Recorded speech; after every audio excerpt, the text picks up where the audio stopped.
Yo, it's cold as hell here. God dang. I guess before I left for work, I forgot to turn the heater on.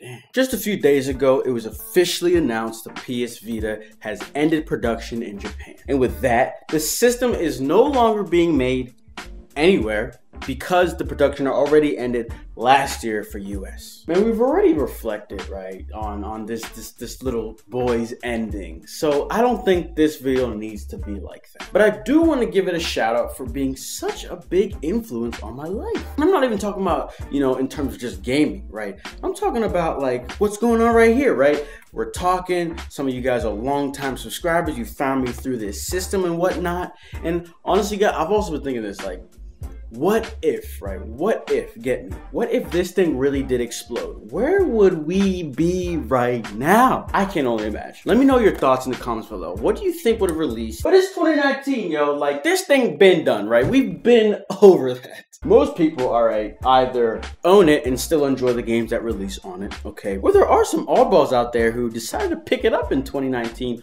or 2018 because they want to, kind of experience that early game lineup that thing offered because, shoot, it did have some heat. Let's not lie. Let's not lie. Regardless, the tears are gone and it's time to look ahead into the future. If you're new to my channel, I advise you watch up on these series of videos because it is very instrumental and important for this video. These are some videos that I've made in the past few months that are going to educate us on what's in store for us for the coming weeks. The next era for Sony. And really, I guess it's everybody, not just Sony, but Xbox and Nintendo. But to bring it back to just Sony, right? If you guys remember, the PS Vita and PS4's like emergence into the market was honestly crossed. The Vita released at the tail end of the PS3's life and basically turned into like a remote play machine.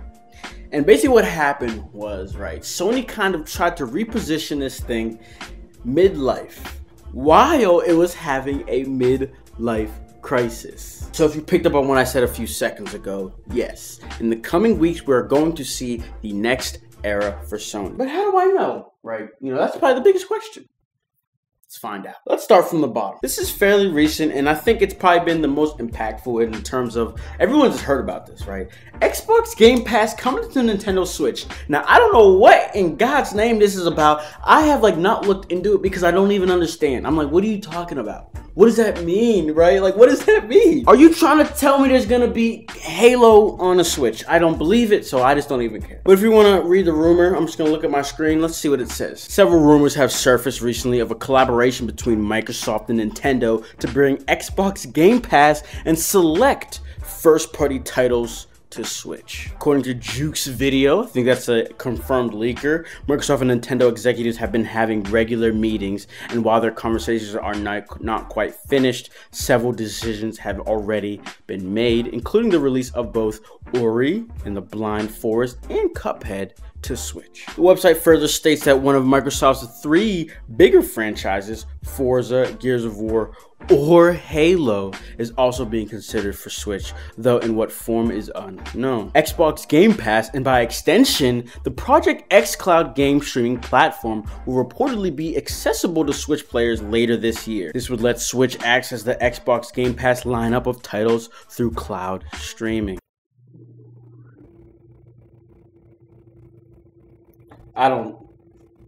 That is so weird. The next topic of discussion is the idea of these 2 Xbox models coming for the next generation. Now, this is something that I covered about 5 months ago in a video, but we've been given more clarity and a more concrete leak, rumor, whatever you want to call it. Firstly, these 2 consoles are named Lockhart and Anaconda. The first system is supposed to be a Xbox One X type of device, whereas the second system, which was previously rumored to be a streaming box, is actually just going to be probably a discless Xbox. And jumping back to my a few weeks remark, we've actually gotten another rumor about a discless Xbox One S that's supposed to be releasing in May. I don't know where all this stuff is coming from, guys. One thing that I'm not sure of is, whether this discless Xbox One S has any relation to these rumors.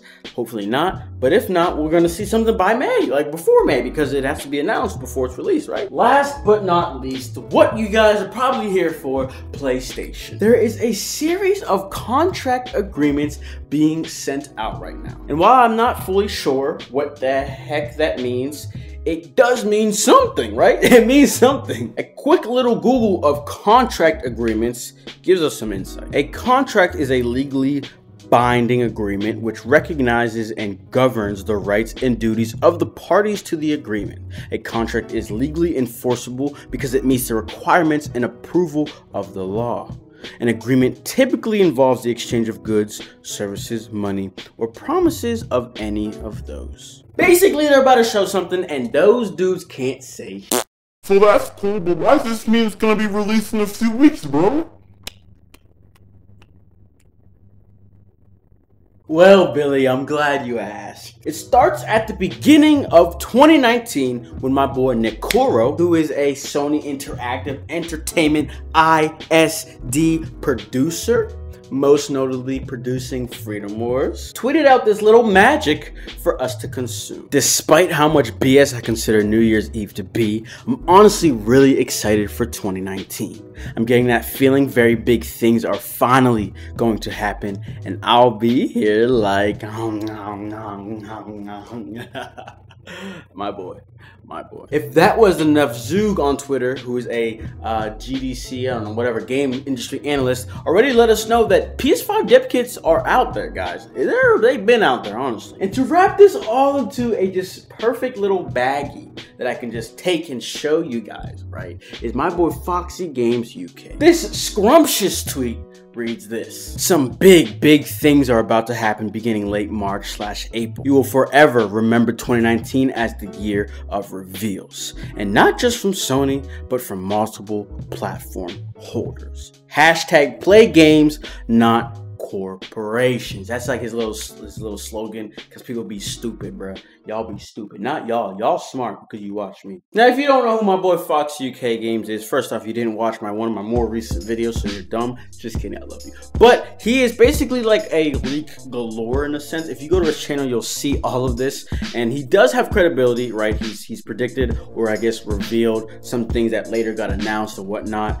And honestly, I believe him. And either way, at the end of the day, right, we only have a few weeks to be able to see if he's lying or not, or whatever, right? So only time will tell. But essentially, guys, what am I saying? Let's sum this up. We are seeing reveals soon, all right? He says it, and think about it. The freaking facts line up. Xbox Game Pass on Switch. We're probably gonna hear about it, and it already is. The rumor says by the end of this year, we'll be playing Xbox Game Pass games on Switch. So that's that. Maybe it's happening in a few weeks. Along with that, we also have the rumor about a discless Xbox, I can't say it, Xbox One S. It's like a tongue twister. Try it. Discless Xbox One S, scheduled for a May release. And then in Sony's, corner, obviously, them not going to E3 doesn't mean they're just gonna start flapping their penises, no.